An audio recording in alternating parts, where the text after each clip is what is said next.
So we did it. Nobody ever said that we're losers. We're not losers. We're 7-0. That's right. Kansas City went into Arrowhead West and pretty much dominated the Las Vegas Raiders. What can you say about it? We can say that Travis Kelce had his best game of the season so far. Patrick Mahomes looked like the MVP champion that he is. And I don't even know what the and would be. Just that we're 7-0. There you go. There's a lot to take away. There's a lot to take away from this game. And me and the Chief are going to get into it. That's right. We are the Indiana Chiefs fans, and we're here to talk nothing but the Kansas City Chiefs. What's up, buddy?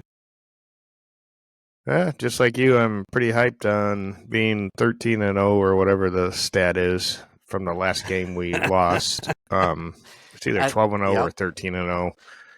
I was thinking it was 12, but with this win, it could be 13. I might have heard the 12 prior to the game.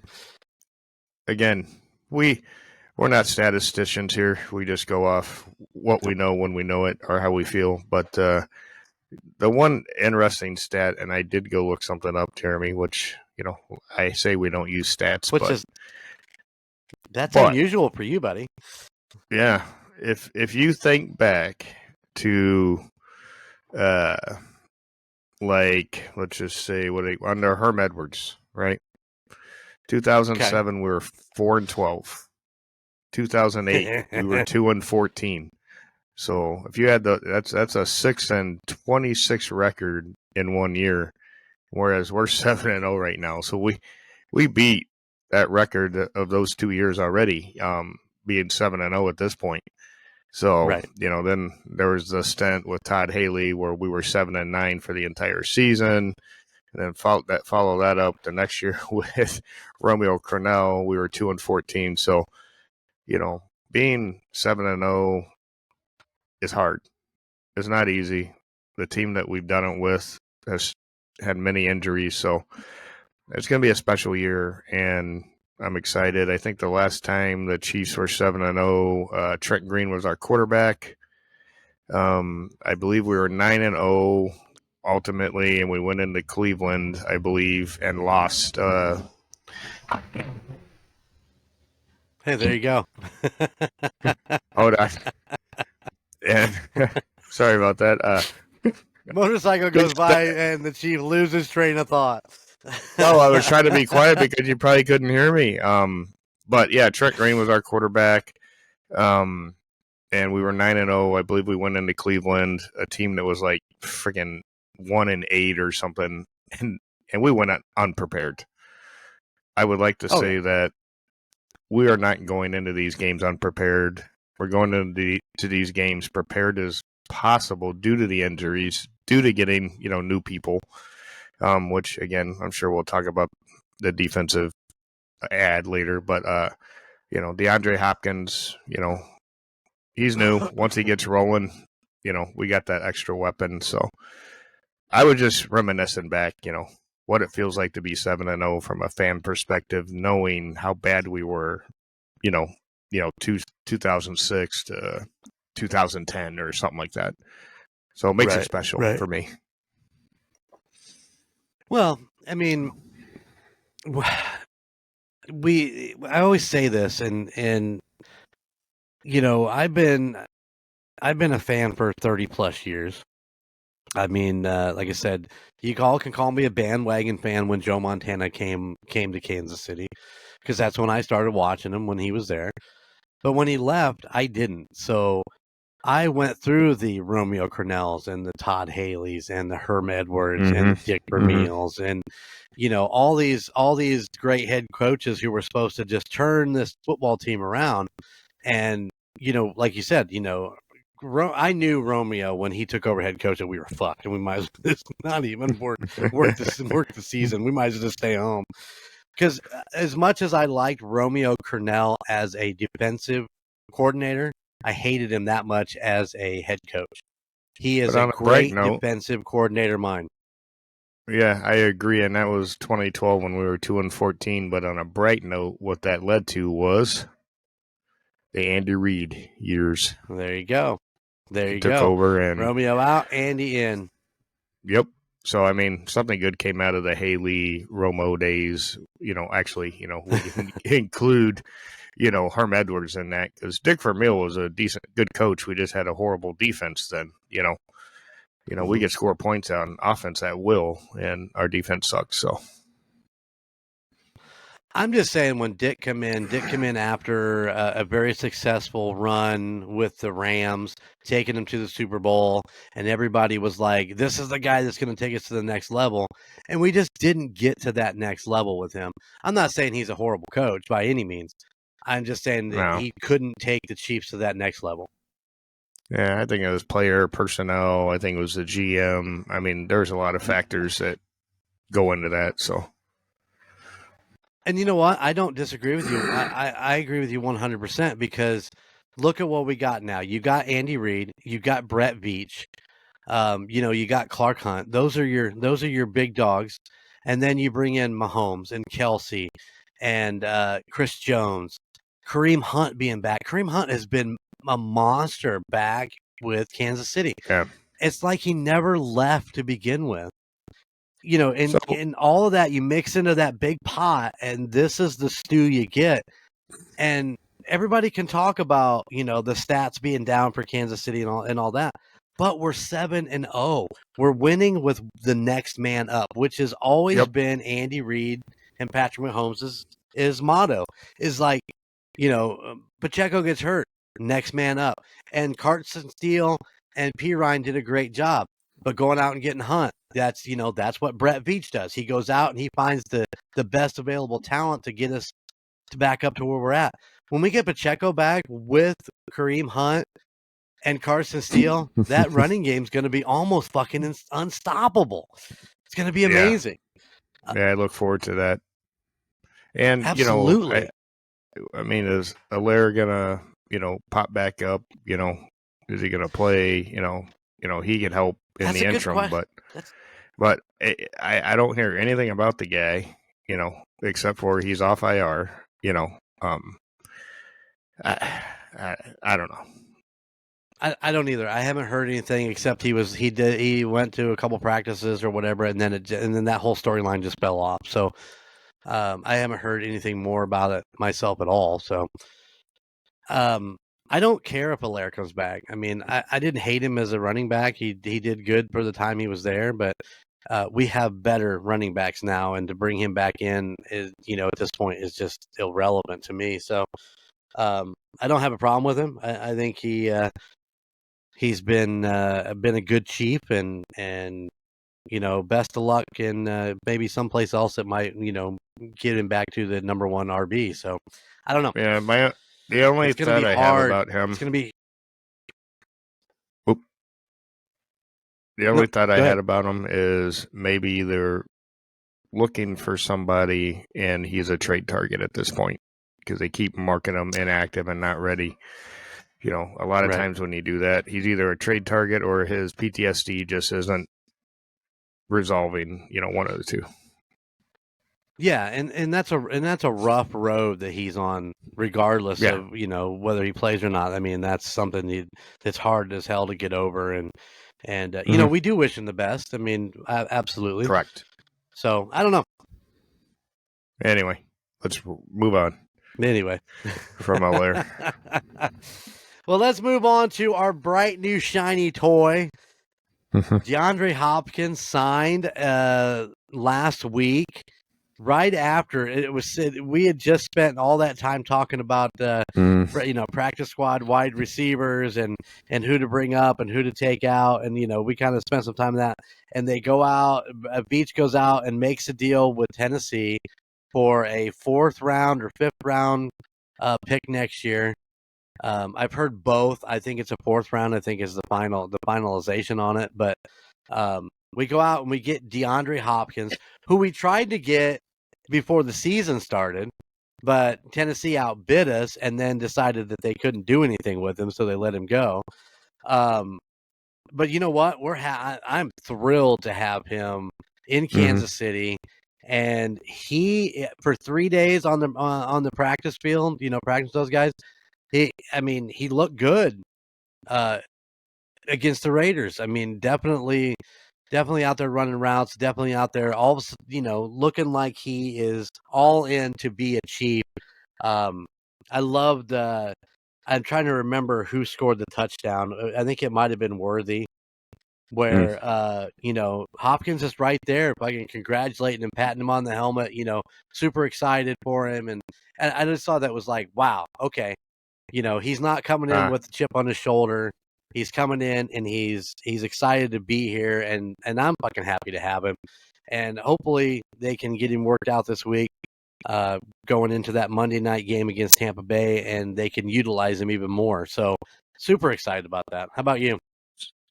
Yeah, I'm excited. Listening to the pundits out there, be glad that we got Hopkins already. A couple receivers went out with injury, and those teams are now shopping for wide receivers. And it was noted that really? That Veach not only got a wide receiver but also a defensive player, and that's what keeps us competitive. But to answer your question, according to Ian Rappaport, the Titans get a 5th-round pick that elevates to a 4th-rounder if KC makes the Super Bowl, and Hopkins plays 60% of the snaps. Tennessee eats $2.5 million of his current salary, and we pick up the rest. So that's kind of the background on the trade deal there. Nice. And I think that you'll notice that just as that trade was going on, or maybe it was just after that, they had redone Taylor's contract, gave him a signing bonus, dropped the cap space. And I think that's a little bit of Hopkins, and I think that's also a little bit is it oh shit, what is that defensive player's name? I had it. I want to say is it no, Amenadu no, or Ayuk is yeah, Unruh. I don't even know now. Damn it, I had it on the top of my fucking head.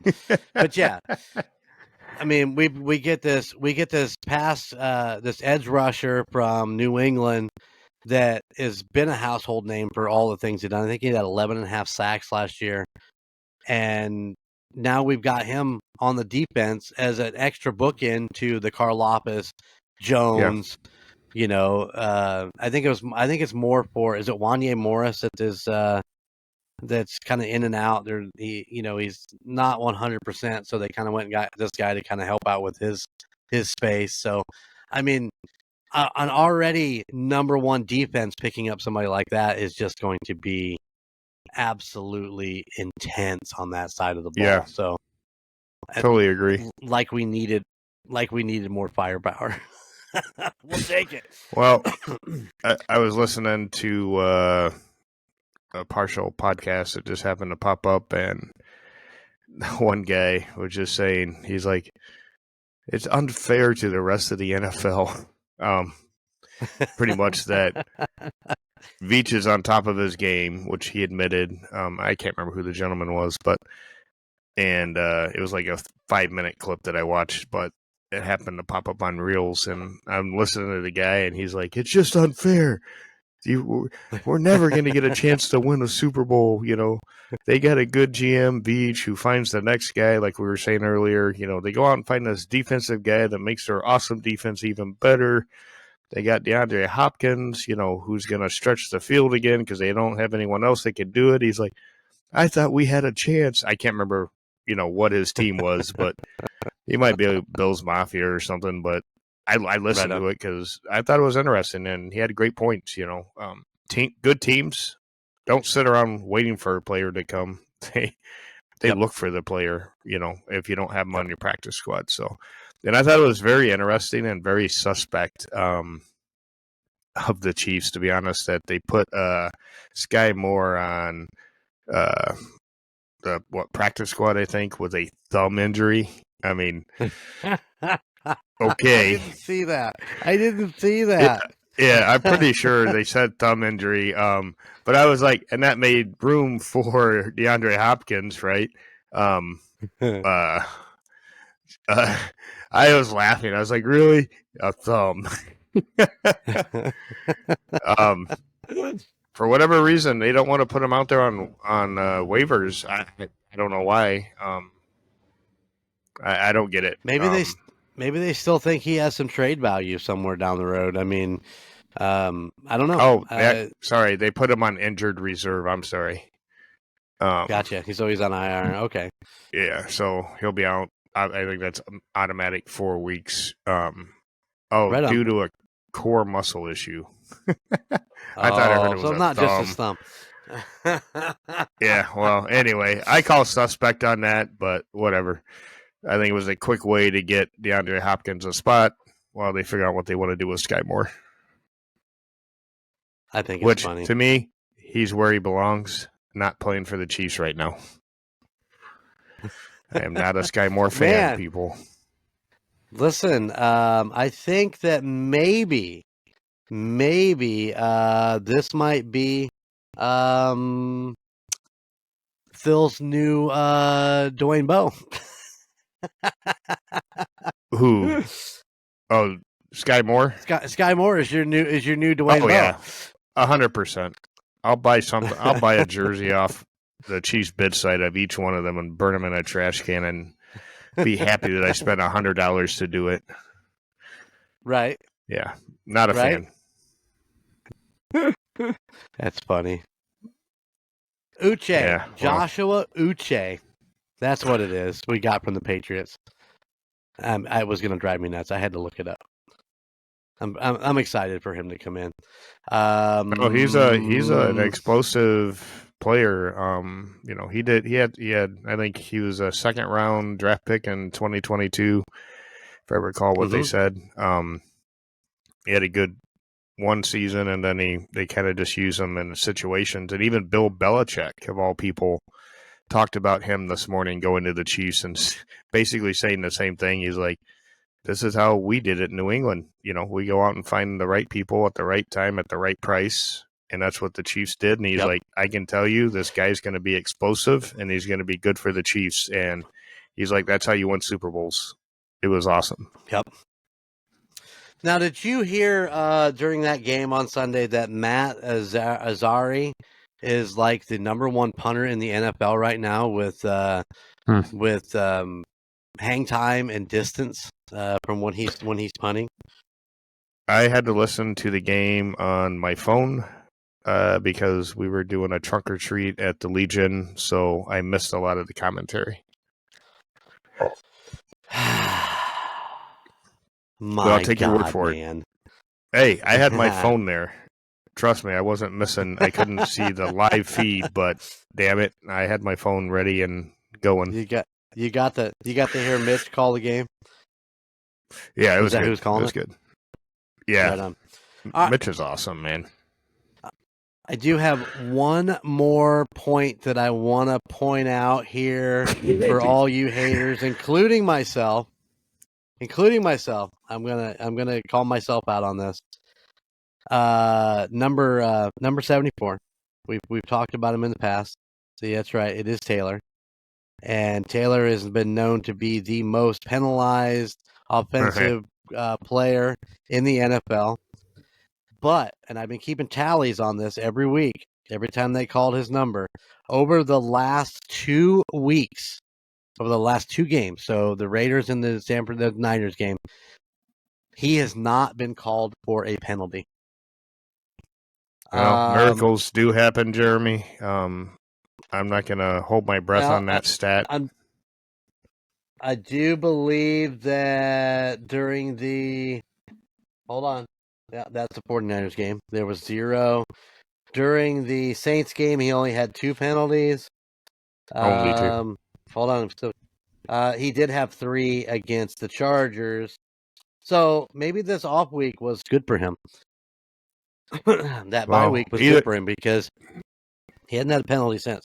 Knock on wood. I was going to offer him hearing aids. maybe that's the problem, is hard of hearing, or No, we paid, if you watch as we said him, before, we paid way too much money for this guy to be hindering our offense. Like you said, right, that one game was 3 penalties. Come on, man. Hell, right. last night's game, did you see that? Oh my gosh, last night, the Steelers and New York Giants. I don't know if you happened to catch I it, but missed it. I didn't watch it. No. their offense would be going right down the field, and then offensive penalty, and they go back, 2nd and 10, then next play, offensive penalty, 2nd and 20, and the coach is on the sideline just losing his ever-loving mind. And a third play in a row, illegal formation, 2nd down and 25, and oh my God, that game last night was just, it was hard to watch on both sides, to be honest. Watching the Steelers, who I thought were going to blow them out, just sputter. They just kept getting field goals. Right. But the coach, man, I can't think of the guy's name who coaches New York. I thought he was going to have a heart attack. Yeah. In the first 2 series of that offense, he was throwing his headset. He was red in the face. So one thing I can give Andy Reid credit for, he doesn't do that.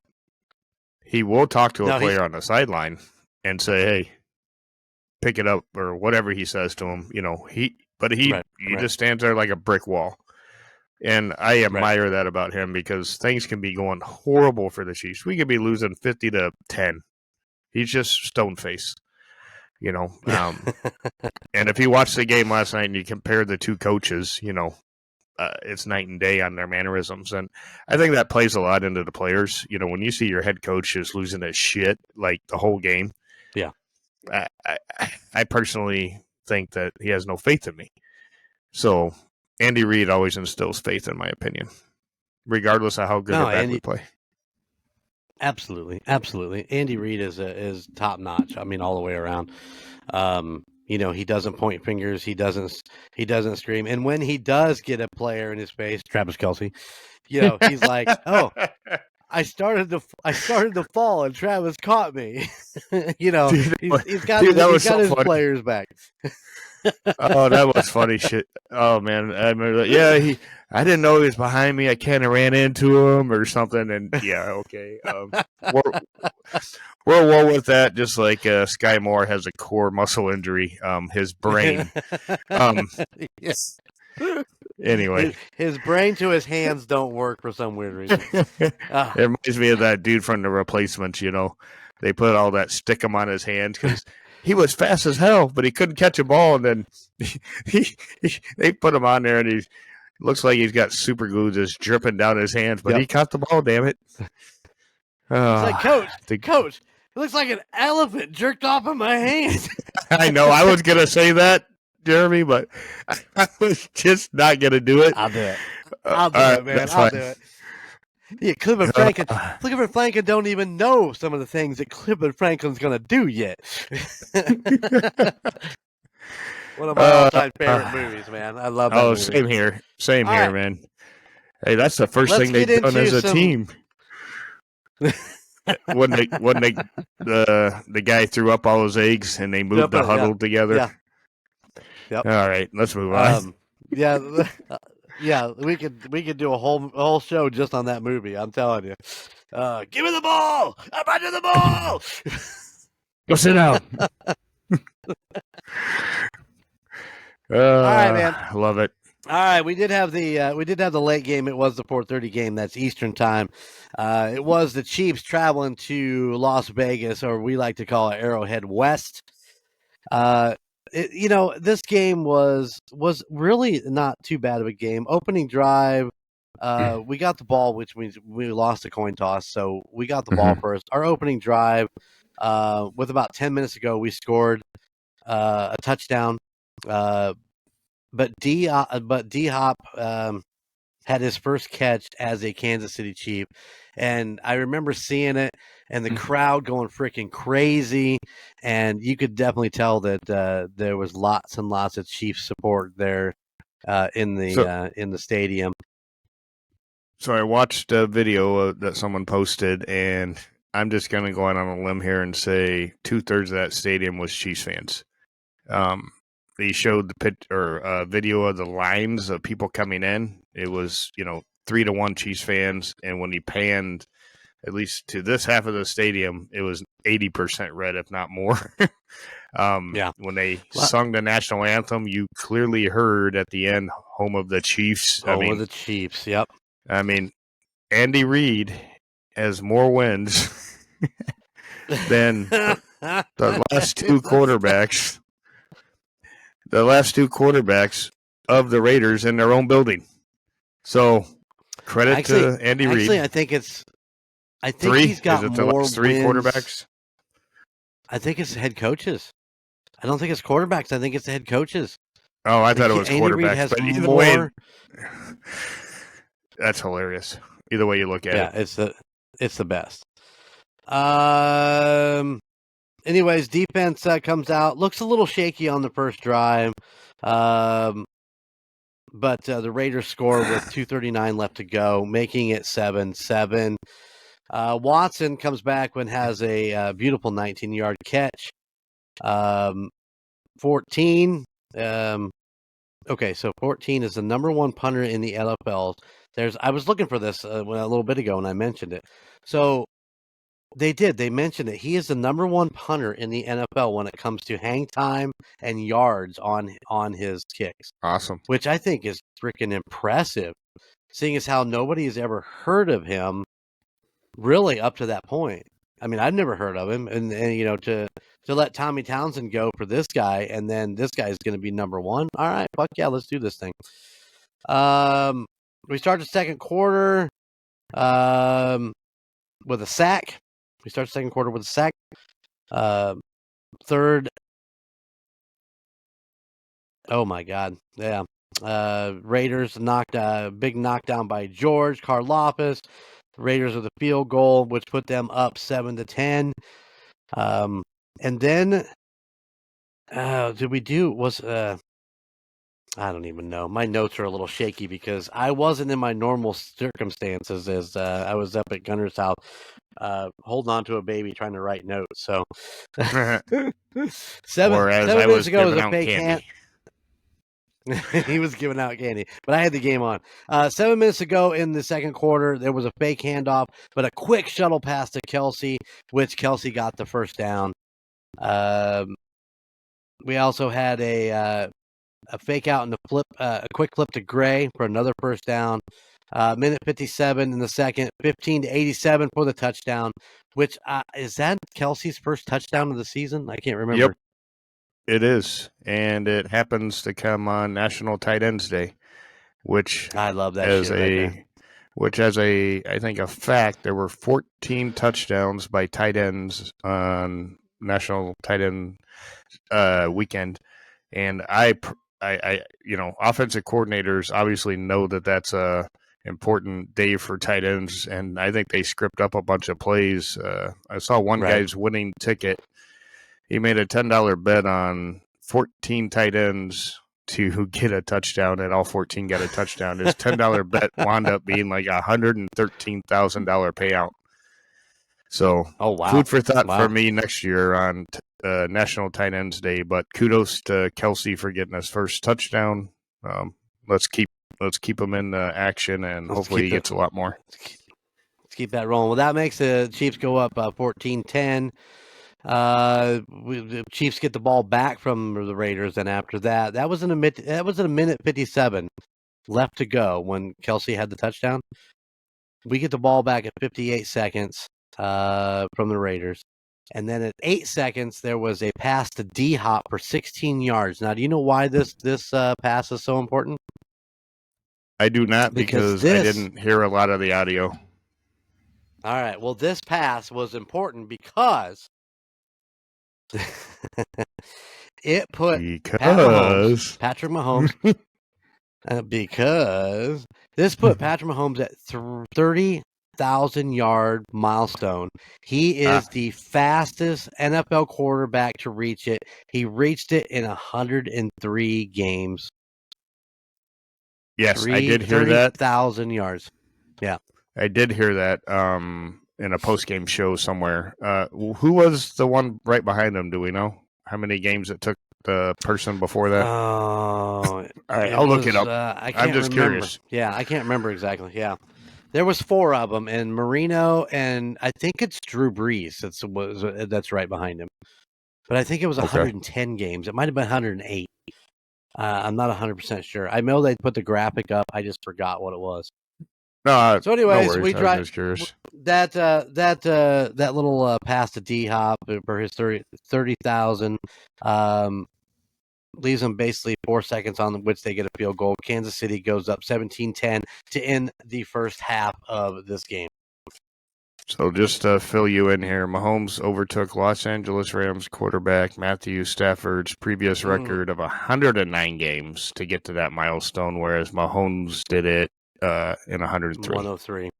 Yep. So who's the other? Was there any other ones they list on there? I'm sure there was. That was the first one that popped up who was currently holding the record. So, gotcha. Sorry, Matt Stafford. You can retire now. Your shit's done. The one record you got. All right, man. We start the second half. We go into the third quarter. Raiders go a quick 3 and out. What does this say? Penalty by Williams, not smart. Okay, so we ended up. So I know where this is at. This is my notes, man. You gotta love my notes.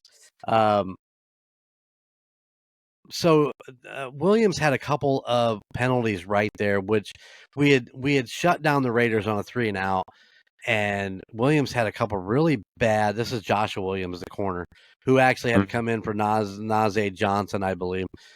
Just a couple of really bad penalties that put the Raiders back in, back out on the field with the offense back on the field. It was like, just stupid shit that he was doing. And I take that as a young player. He didn't seem to really have any more throughout the game, but he had a couple of them that was just bad. That was real bad. But yeah, we had him at a 4th down and 21, but it was a holding penalty. But they hold the Raiders to a field goal, and it's 17-13 with 6:40 left to go in the third. Pat throws an INT to the Raiders on the 3-fucking-yard line, ladies and gentlemen. But no need to fear. The Chiefs' defense is here as they hold them from the 3-fucking-yard line. Yep. The 3-yard line. It's an easy punch in for a good running back. No. Kansas City holds them 4 downs. Actually pushes them back to the 7, I think, or something like that. But yeah.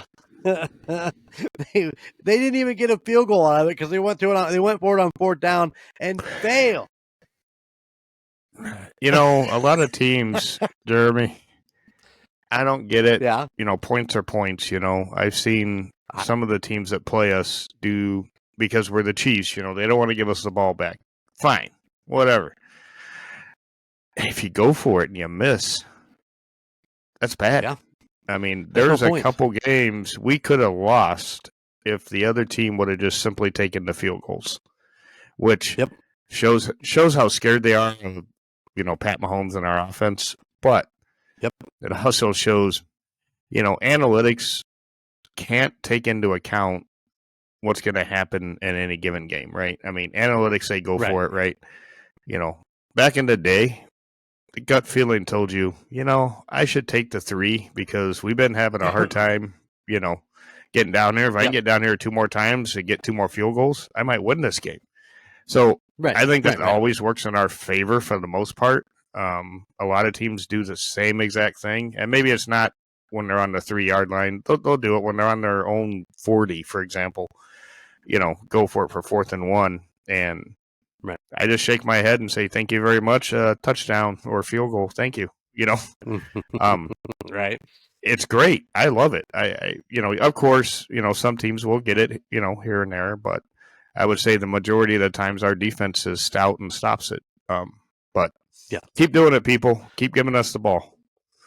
That's a major, major, major stop for that defense, and it just goes to show how strong they are and how much stronger they're going to get by adding this new guy from New England.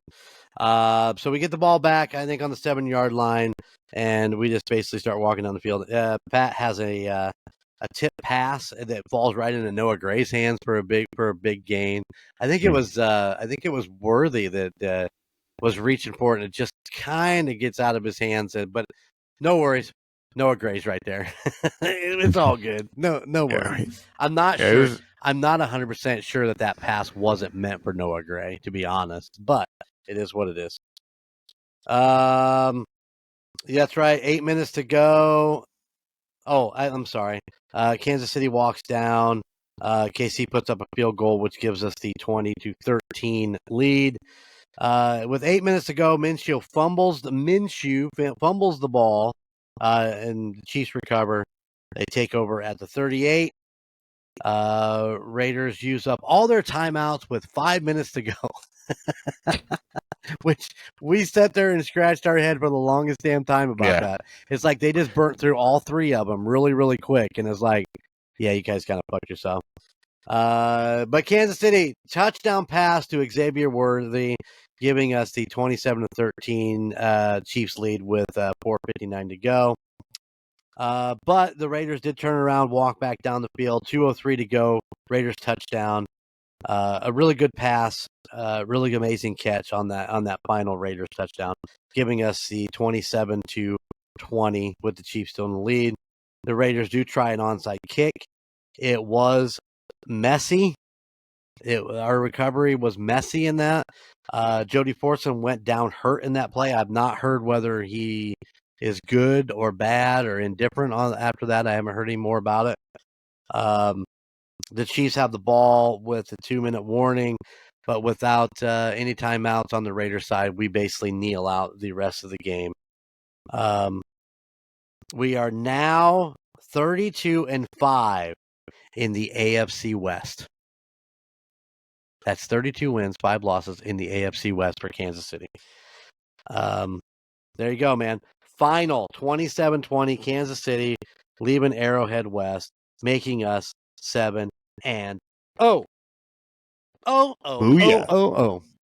Damn. So there's your breakdown of the game. You're not going to get that breakdown next week, as we are going to be in Kansas City for the Monday night against the Tampa Bay Buccaneers, who are dealing with a ton of their own injuries right now, which includes some of their key players. Jeremy, before you hop onto that, Jody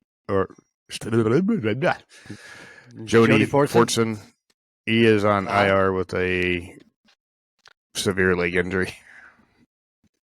A severe what? Leg injury. So he's on IR. So we probably won't see him again this year. Oh man, that sucks. I like Jody. I think he's a good, solid player. And, hopefully he can get that recouped when we get him back for the playoffs. Yeah. All right, now you can go back to the Tampa game on their injuries because they got quite a few. Mike Williams is out. Is that right? Mike Williams got hurt this last week. They have no wide receivers at this point. I don't even know who their fucking running back is, to be honest. I have no idea who their running back is. So was their run game any good? I know they got beat by Atlanta this last weekend, 31-26. Let me take a look at the box score on that real quick. Wow, Bucky Irving, it took 9 carries for 44 yards. Wow. Rashid White, 6 for 29. Baker Mayfield did go 37 for 50 or 330 yards. Cade Orton, Raheem Jarrett, and Bucky Irvin all for a handful of receptions. They just don't have. Orton got 9. He had 9 receptions for 81 yards, and that's their best. That was their best wide receiver. So, there you go. We have an advantage, but it's never a huge advantage. Any given Sunday for these teams, they could work this Orton out, and he could cash in 200 yards for all I know. But right. Baker Mayfield is nothing to squint at. He's a good, solid quarterback. He's kind of been places, he knows things, and you never put it past him for that. So, I don't really have much more about going into with Tampa Bay coming to town. So, anything you want to add in on that? No, it's just, obviously they do have a lot of injuries, they're also trying to shore up their defense. I just saw there's a proposed trade. Let's see who they're going after here real fast. Sends young star cornerback to Tampa. Hold on, I'm just trying to see who it is. Give me 1 second. Right on. One possible solution is, I guess it's not done yet. It's not anything. JC, on. Carolina Panthers, JC Horn. So, but yeah, I mean, I feel for the Tampa Bay fans. They started out decent. They get hit with the injury bug early, much like we did. Unfortunately, we're able to work through it at this point. I'm gonna just go out on a limb and say it's going to be a 14-point game at this point, Chiefs favor. Right on. Right now, the line for any bettors out there today is between 9 and 8.5, with 45 points on the over/under. So I was going to say a 10-point game. I'll give it a 10-point game. I think we'll beat Tampa Bay by 10. I don't imagine it'll be 14. A blowout by any means, but and I'm saying blowout because they don't have the offensive weapons, and not that our offensive weapons are stellar, because DeAndre Hopkins is still learning, but once he's in the mix, in another week or two, I'll retract that statement because he'll know the route trees and stuff like that. We're using them, on a pitch count based on formations that he knows, But yeah, give him a couple more weeks, and this is his 4-week training camp right now, and he just got done with week 1. So I look forward to seeing him, go down the field and just stretch it with Xavier Worthy, Oh yeah, yeah. So that's why I say 14 points. I mean, Hopkins he had 3 targets, 2 catches for 29 yards. Not bad for a guy who's been in Kansas City for 3 fucking days. Yeah, I know. I said, give him 3 or 4 more weeks, And other than that, I really don't have much to say about the Tampa game, except for, like you, I'm excited to be going back down the Arrowhead with, as you say, we have, as Jeremy always tells us, 76 of our closest friends. I love it. Jeremy is bringing some friends with him. Good thing they're riding in his car. That are Tampa Bay. They could cry all the way home. So, I'm glad that they're going to get to experience, the Arrowhead experience. The tailgating, the camaraderie, just the things they do around the stadium. Pregame. I mean, it's a sight to see. If you've never been to a Chiefs game, we are friendly with every team, with the exception of the Raiders. So everyone will give you a hamburger. They'll give you ribs. They'll give you beer. They'll do whatever. You're a Raider, you ain't getting shit. So we are one of the friendliest stadiums to opposing teams. So come on down is all I'm saying. Except the risk. Yeah, the Raiders. Oh, God. The Raiders. But yeah, I'm excited, Jeremy. Really excited to get down there again. I'm ready to go by back. The way, right now they're calling for 68 degrees as the high and a 50% chance of rain. Yeah, I saw the rain, man. I saw the rain. But I don't know. See the 68. I was going to look into it. Yeah, but I don't know if that's rain in the morning, rain in the afternoon, rain at night. I mean, who knows? But nonetheless, we got the tent. We talked before the podcast, we do plan on tailgating to give Jeremy's buddies the full Arrowhead experience, because I like watching Jeremy cook while I eat. It just works out so well. This being right. a night game, we can pretty much make whatever we want. So except for those hot ass jalapenos that were had to been no jalapenos. Yeah, those were Jalapenos, bad. no. Those were bad hot. I'm glad I didn't eat any. I made Phil cry. No, I felt bad for Bobby, your wife, because she took the first bite and she says that's hot, but you told me she's not used to spicy, and I was like, okay, let me. Yeah. Because Karen tells me the same thing. She'll take a bite of salsa and tell me it's hot, and I'll take a bite of it, and it's like tomato paste, But man, I've been into that jalapeno. That son of a gun was hot. So if I thought it was hot, it was like her eating a Carolina Reaper, most likely. So, but you know what? I can look back on it now and laugh, but at the time, I felt really bad for her. So, it's good stuff. Good stuff. All right, Sheep. Are you ready? Oh, sheesh. Here we go. Where are they now? Oh my gosh!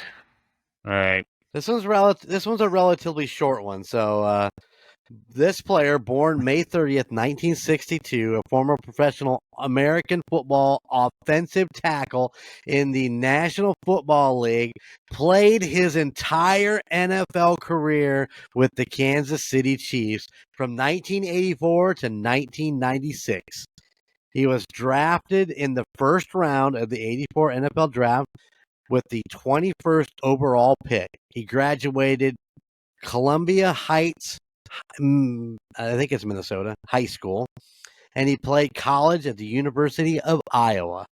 After retiring from the NFL, he began assistant coaching at the Cretin-Durham Hall High School in St. Paul, Minnesota, working with the offensive line. He then went to Tortino Grace High School to coach the offensive line, where his son Joe started playing there.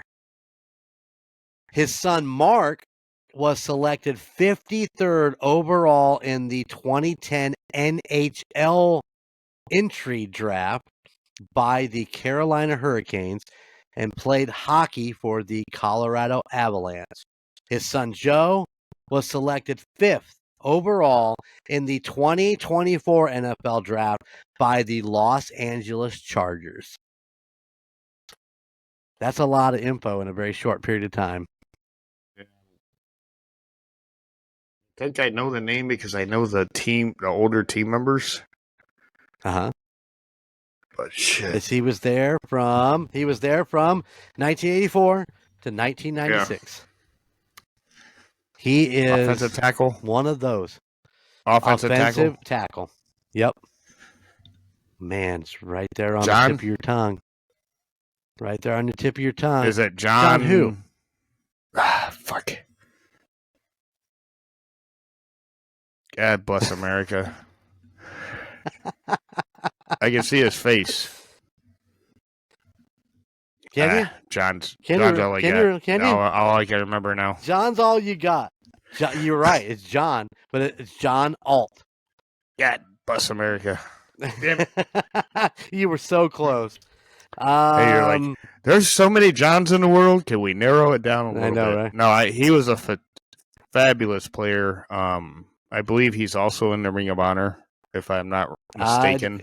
Yep, the Kansas City Hall of Fame. And that's why I was remembering John by scanning the Ring of Honor. I was thinking, John, what was the last name though? But I really do think he is in the Ring of Honor at Arrowhead. Because he was one of the premier offensive tackles in the NFL for, a decade, So yeah, I mean, he spent 12 years. He spent his entire 12 years in Kansas City. I mean, we don't see that much anymore, and it's impressive. Yep, he was put in the Ring of Honor in 2002. Right, I think. I'm kind of looking over some of this stuff here. But that's why I remember John, but I couldn't remember the blessed last name. Terrible. All right. Well, Chief, let's get out of here, man, so you can go throw some darts and have a couple beers and enjoy the rest of your evening. I have one thing to say, and I know this comes out Thursday. Anyone that's on video, if this gets uploaded on video, I voted today. Jeremy voted yesterday. That's true. Don't care what your political affiliation is. Don't really give a crap. It's your civic duty to go vote. Go vote. If you don't vote, don't bitch. So go vote. That's right. You don't have the right to bitch, in my opinion. Right. And we're not a political show, but this is just go vote. Go do your civic duty. Do it. It took us 20 minutes, and it was a very long. It took us 20 minutes. It was a very long line, but it took us 20 minutes. It took us 20 minutes from when we left the house. So see, it doesn't take our long. line was make up to your time. Yeah, relatively short, and early voting is a great option if you want to avoid the crowds on November 5th. That's Tuesday, people. I have voted on Election Day and have waited in a line for an hour. So I get it. Vote early. Do not vote often. They will come find you. Don't vote often.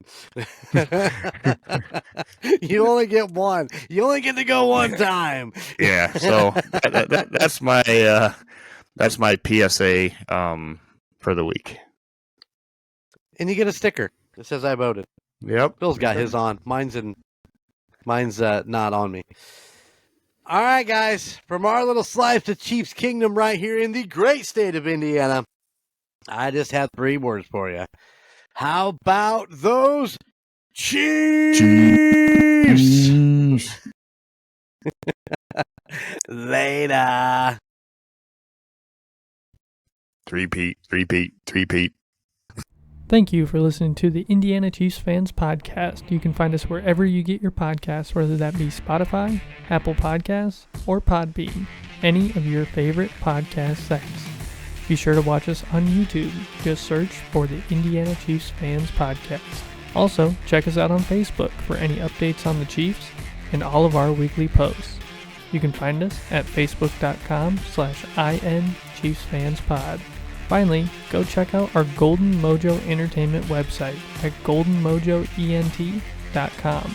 You can find information about your 3 favorite hosts and all the other podcasts in the Golden Mojo Entertainment family. Those podcasts include The Call Guys, Golden Image Podcast, The United States of Paranormal, The Golden 80s Podcast, The Murdnerds, and A Court of Books and Booze. Thank you for tuning in, and how about those Chiefs?